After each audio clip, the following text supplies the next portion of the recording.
Microphone check, 1 2 1 2. Do we start now? Yes. Okay. So, Liz, I'm listening. tell me about your name and how you came up with it. All right, Lizzztings. Well, you know, Liz.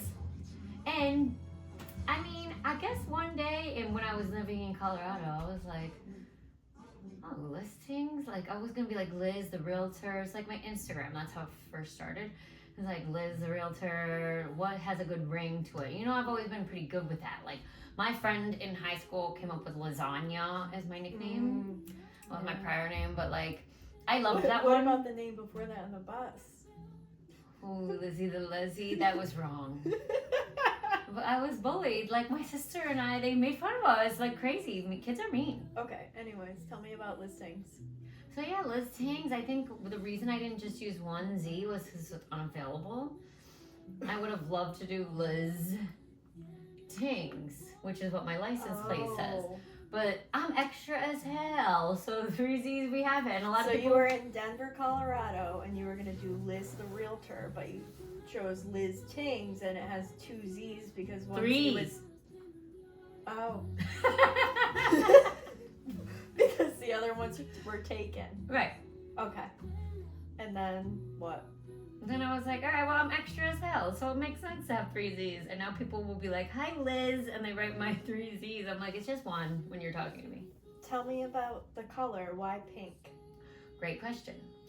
Well, my first photos that I used for like my headshots were this picture of my sister took of me. I was going into a wedding. I was supposed to go with my ex. He decided to not come on the trip.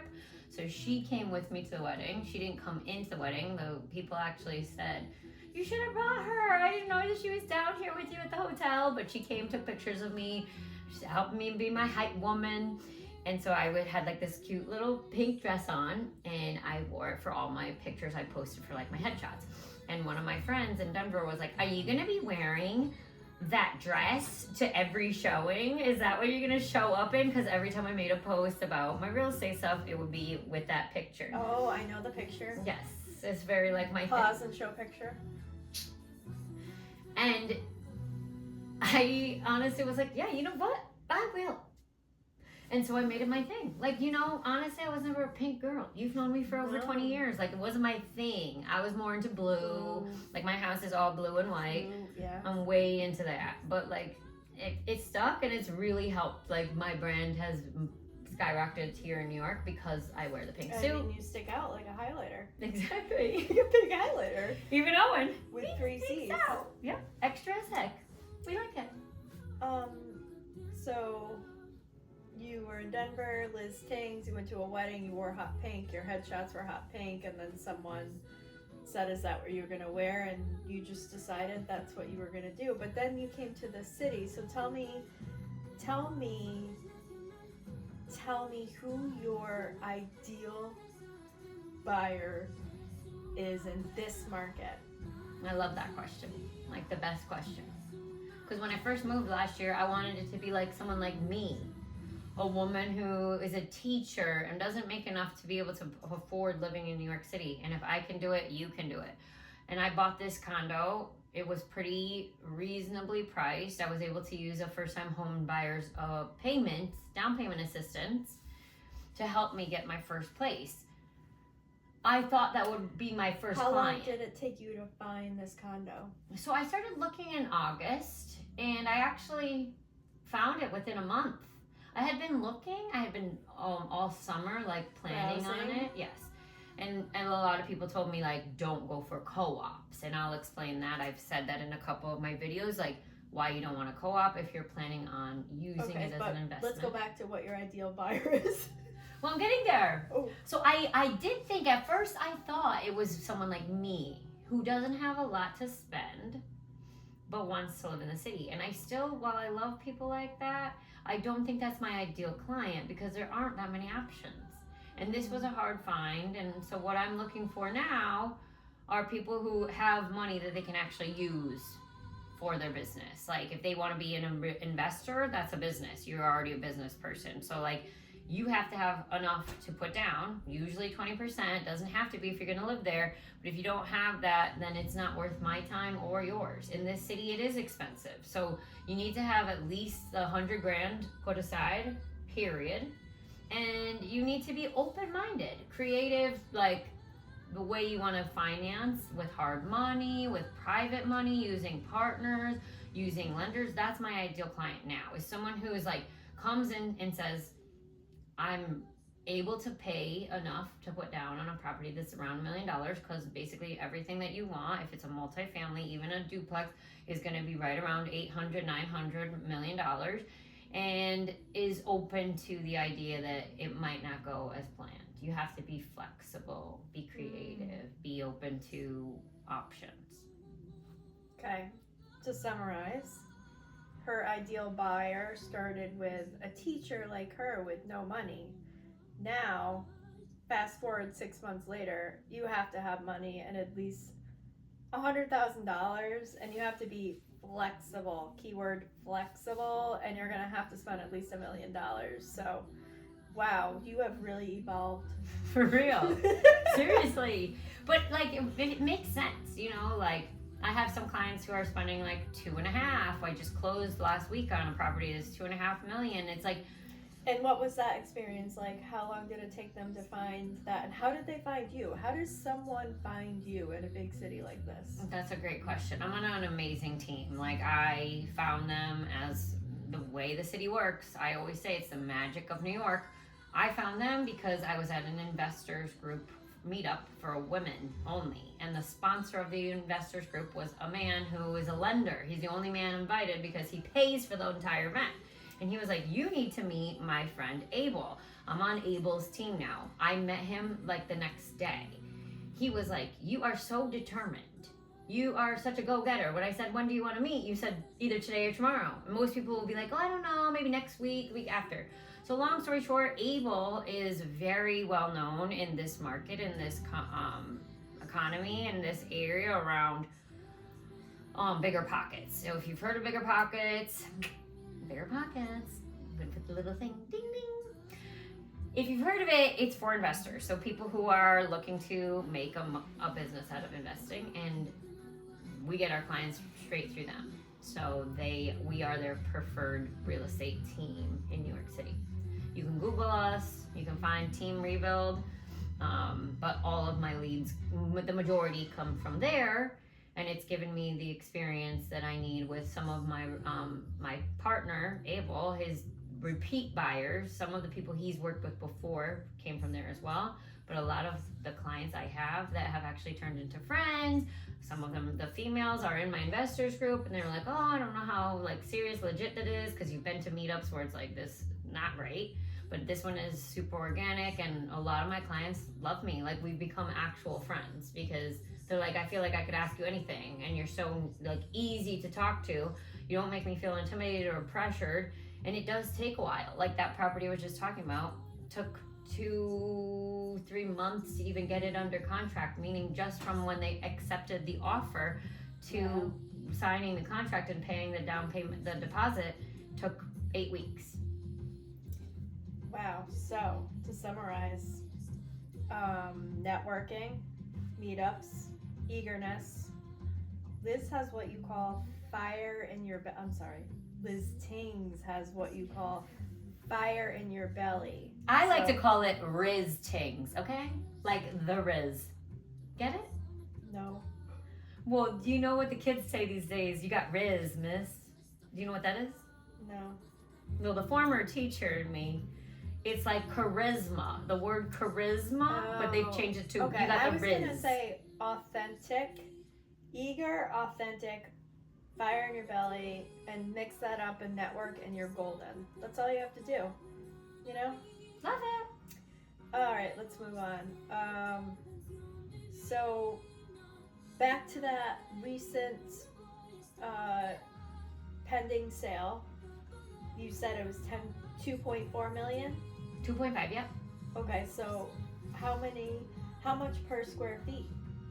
So the whole property is 4 families. It's 2 structures, so it's actually huge. So this was a multi-family house. That one is multifamily. I work mostly with multifamily investors. I do have a couple clients in Manhattan who are looking for condos that are two bedroom, but the majority of our clients are multifamily investors, small multifamily, not anything bigger than 5 families, because that makes you into a commercial real estate agent, and I haven't been doing a lot in that. I've had one tentative client in that market, but I haven't closed anything in there. So when you're you buy a multifamily and you rent out like 3 or 4 units, depending on how many are and there. You need insurance, you need Everything. A contract, and you're the landlord. Yep. And you have to write leases with them. If there's tenants that are already there, you have to take over those leases and tenants, and you can talk to them about, we're going to increase the rent right away.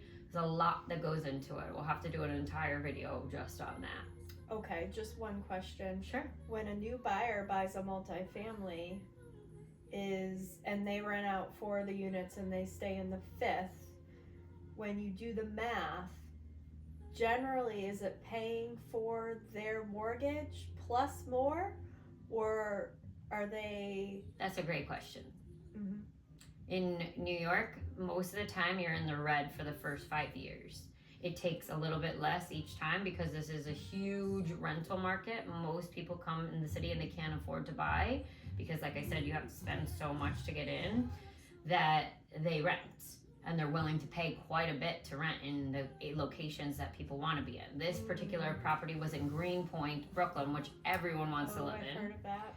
And the rents were pretty high, and he's able to increase. Now he is living in one of the units, so great question as well. It's basically like paying for itself. When we run the numbers through the Bigger Pockets analysis calculators, it shows that if you move in, you can break even for the first couple of years, but after that you're living for free essentially. Right, because you're going to be paying your living expense anyway, and that's what people don't realize. Like, let's say it says you're negative $1,500 a month. That's amazing. You're paying $1,500 a month to live there. Mm-hmm. Like, you can't afford that anywhere, not in this city, not in those locations. So when we look at it in the red, we're not saying, okay, of course you're not going to make money right away, but at the end of the day you actually are, because it probably costs you about $3,000 a month to live in that particular unit. You're only losing that much. So it does end up being it's all win-win. about perspective, people.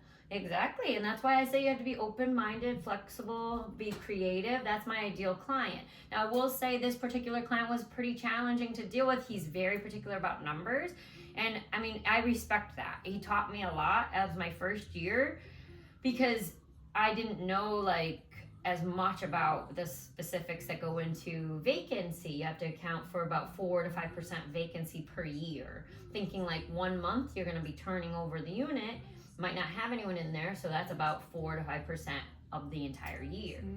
You have to think about like, okay, if you're having any type of repairs, you have to count that about 3 to 4% as well. Not paying rent. Right, if you have non-paying tenants. So all of those things have to be factored in. And then you have to think about trash, water, heating, sewer, electricity, all of that has to be calculated. Yep, taxes, insurance, all has to be calculated into your return on investment. And we call that the cap rate. So we're finding out the income minus the expenses and get the NOI, net operating income.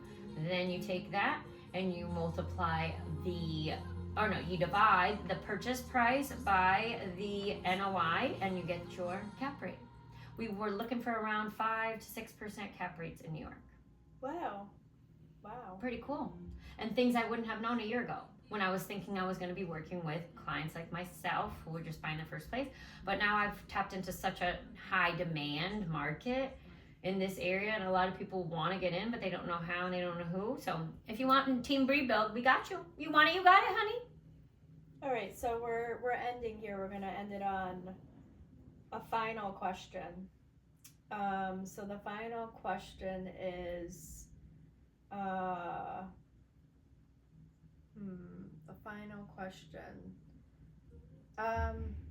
so you told me that you bought your first place as a teacher. So rewind a year ago, you weren't even you weren't even in this position as a real estate agent. $2.4 million sale was like dreams at this point. So you were a teacher a year ago, and you bought this 450 square foot house in where are you? Hamilton Heights. In Hamilton Heights. So now, look, let's think back 1 year ago, and now you're a year now. That's amazing. 1 year. I know. What about in 5 years? Do you have a vision For sure. for 5 years? Sure do. So tell me your elevator pitch, 5 years, what you want to do. Lizzztings, Fire in Her Belly, Eager Beaver, Authentic, Ready to Network. She wants to be here in 5 years. Yeah. In Where? 5 years, I'll be bi-coastal Barbie. Okay? I'm being serious. I already have the plan to buy a property in San Diego and have the property here, more than one. I want to have at least 3 properties this coming year. So this one I'm going to be renting out as a midterm rental, so MTR. Immediately, I live super close to a hospital. This is where my parents met. So I'll be renting this by March. I will not be living here. I'm going to buy another condo, have it be a 2-bedroom, so I'm going to have to live a little scrappy, have a roommate. I'm not going to be there all the time, but I'm planning on buying another property right after that that's a 2-family, and that will be needing a lot of work. So it's going to be like basically, you know, you have to renovate the entire thing. I will live in one unit. I will rent out the other one and renovate that one at a time. Then same thing, is the plan is to midterm rental all 3 of those properties by the end of this time next year. I would hope to have that all done. By year 5, I want to be able to go to San Diego and do the same back and forth whenever I want. So my family wants to buy a property there and have the ability that my younger sister would live in one of the units. So it would be a 2-family as well. And she lives in one, she maintains the property, oversees it while we're not available. And the other unit would be a midterm rental as well. So the benefit of midterm rental, it's a hidden gem a lot of people don't know about. Short-term rentals are a lot of turnover, a lot of work, a lot of cleaning, a lot of repairs, a lot of bad tenants or Airbnb people who complain, all of that. That's not for me. In New York, you can't even do that. You have to have a 30-day stay or less. I mean, more. So midterm rental is an amazing benefit because you fully furnish the place and you make a huge return on investment. Wow. Long-term tenants, there's other troubles there too. They don't pay. They don't want to do the right thing. They don't want to increase their rent. It's not always the case. Of course, there's lovely people out there that are renting, but a lot of times you run into a lot of trouble, especially in this market. So my goal is to always be a midterm rental landlord. And I'm in several groups right now. Shout out to The Wire. Women Invest in Real Estate. Okay. 2 Eyes. Look them up. They're amazing. I have their books right up here. Taught me all about being a self-managing landlord and about being a 30-day stay landlord. Wow. So, yeah. Oh, wow. That's my goal. I have it all mapped out. All right. Thank you, everyone, for listening. This is episode 7. Episode 7. I hope you enjoyed. This was my first time personally, so thank you for being patient. Not my first time interviewing, but this was a more relaxed setting. I love Cannot wait to see what 5 years brings. We need to save this. So true. By 2030, baby. Yeah, on the 5-year plan. Love it. You want it, you got it. My friend for 20 years plus. Love you. Let's see. Hopefully it came out.